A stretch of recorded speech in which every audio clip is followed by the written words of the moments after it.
This week on WestfordCAT News, we bring you election results. We present a follow-up story on the Westford Academy amenities building. We tell you how the town's health department is proceeding with the next step of reopening businesses in town. Stay tuned. WestfordCAT News is next.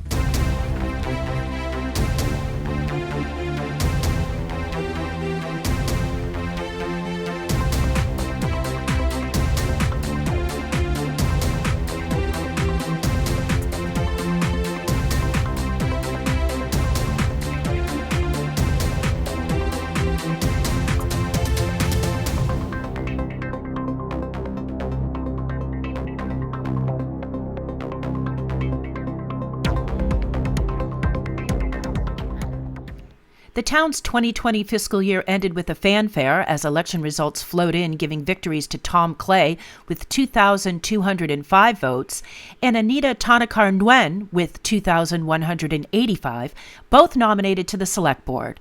But in the early afternoon, Precincts 1 and 3 had few voters. Precinct 1 had a total of 350 early and regular votes, and Precinct 3 had a total of 391 early and regular votes. Both precincts were located inside the Abbott School gym. Warden Judith Culver said it was a strong showing on early voting. Warden Tammy Fannin at Precinct 3 had a total of 391 votes, including ballots that came in early. But the number was minuscule compared to the almost 17,000 of registered voters in town. Fannin described it as a slow trickle. Social distancing was also being honored. Voting booths were 6 feet apart from each other, and poll workers stood apart with masks covering their faces. The big race of the night returned Gloria K. Miller to another 3-year term on the school committee with 1,409 votes, and welcomed newcomer Valerie L. Young with 1,277 votes. Westford will have a new town moderator. Angela Harkness garnered 2,616 votes to Susan McNeil Spooler's 486. Robert L. Schaefer Jr. beat Gary William Laval for the 5-year planning board seat, 1,676 to 1,249. Robert D. Price and Lindsay Clement will serve as library trustees, and Zach Cataldo and Michelle Petania Crawford will continue on the Board of Health. Both were uncontested races. For more on election results and background information on the candidates, visit westfordcatnews.org and search for the Voter's Guide or election results. Faced with a building that's not in compliance with the State Plumbing Board and an anticipated infusion of funds that were denied at annual town meeting on June 20th, Tom Mahana, chair of the Permanent Town Building Committee, explained why the existing 1,320 square foot building is out of compliance and how a new 1,820 square foot building would meet the requirements by offering 8 men's and 13 women's bathroom stalls.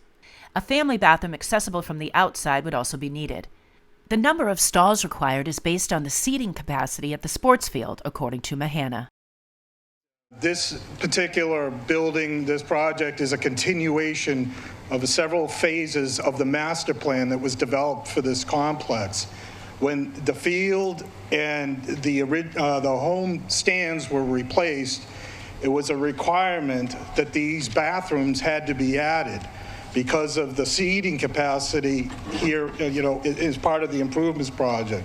And we basically were allowed to continue to use this facility without the bathrooms in place, with the understanding that this amenity building with these additional bathrooms would get built within the short term after that the original stands were built.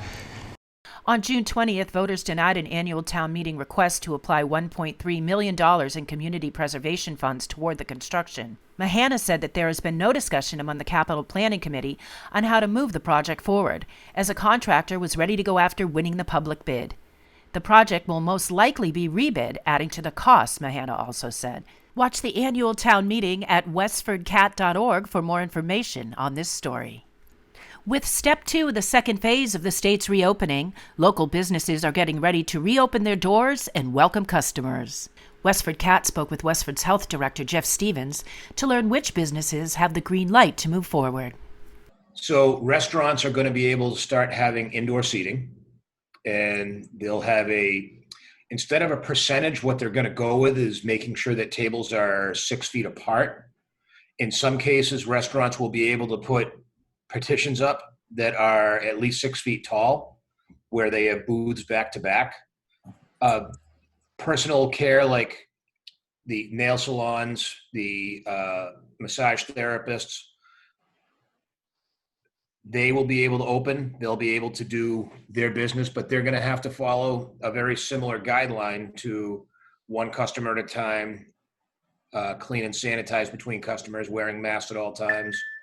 All those things are going to apply to them as well. So we are definitely seeing a slow roll back to normal, and that's a good thing. I think people are going to be looking forward to being able to go into their favorite spots again. And another personal good thing that's happening is personal training at a one-on-one level is now happening, which is great. Stevens also wanted to remind residents that it's mosquito season, which means there's a threat of contracting West Nile virus and Triple E through a bite from one of these infected insects. To give everybody a quick history, last year, Triple E, which is Eastern Equine Encephalitis, hit the state fairly hard. And what Triple E is, it's a pretty rare but serious virus. You get infected by mosquitoes that are infected with it. It's usually found in freshwater or hardwood swamps. It particularly infects birds with no evidence of illness. And then when the mosquitoes become infected from feeding on the birds, they then in turn feed on humans, and that's how we get it. It's a pretty rare disease. There's only been 110 cases that occurred, and I think that's since 1938. Many of them are in the South Shore, and every 10 to 20 years the outbreaks occur, and they last 2 to 3 years. Last year was the first year of our outbreak that we currently have. So we could be in for another 2 to 3 years of this cycle with Triple E. And it's important because it spikes a high fever. It gives you, what's dangerous about it is a temp that goes between 103 and 106. 106 in an adult can be deadly. Stevens advises residents that want to quell the number of mosquitoes around their home to contact the Central Mass Mosquito Control Project at 508-393-3035 to schedule a time for them to come and spray their property. Watch the entire interview with Stevens at WestfordCAT.org, searching for Westford Health Beat. With the fiscal year having closed on June 30th, Westford voters said goodbye to former Select Board member Elizabeth Almeida. Almeida served one 3-year term, but she made a big impact on the town and how the board communicated with residents.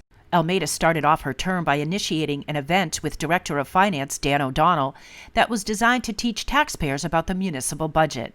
Over the past year, she served as chair. Here she sits down with Main Street host Joyce Polino Crane for a chat.